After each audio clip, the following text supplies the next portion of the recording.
Video covers Griffiths E&M, example 513. The goal for example 513 is to find the magnetic dipole moment for a particular shape current configuration. Okay, so let's try to draw that. Here's my z-axis. Here is my y-axis. And here is my x-axis. And I have a current that flows through a wire.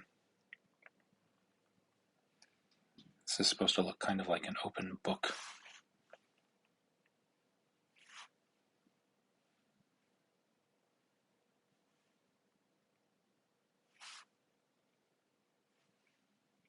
That's not so bad. Okay.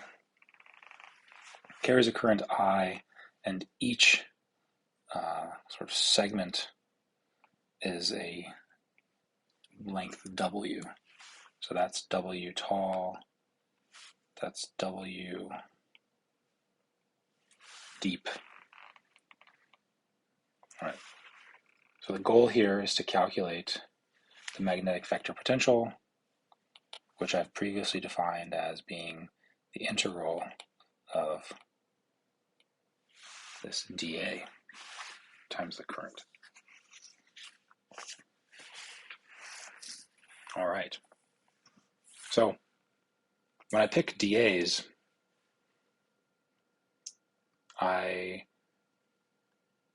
need to integrate over dAs that have directionalities that are constant. Okay, so unfortunately, this piece of my loop does not point in the same direction as this piece of my loop. But I can go ahead and break this into two separate problems that makes our life a little bit easier. Okay, so let me draw, I'll just draw these loops separately. So I can draw this as one loop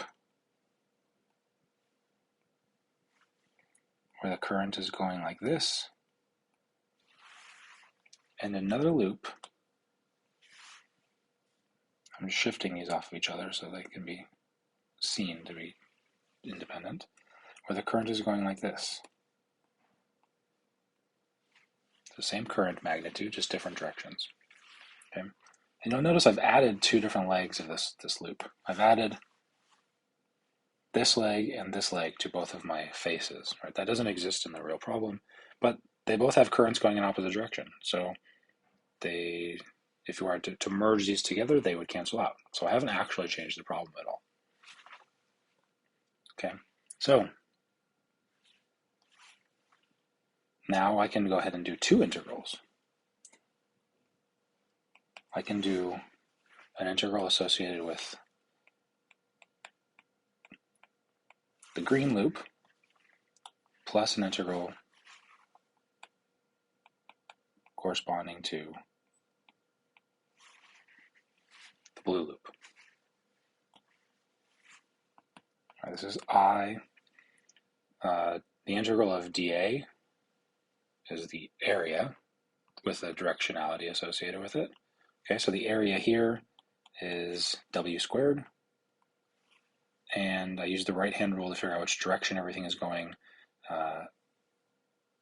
I curl my right hand in the direction of current, and I see that that points in the y-hat direction.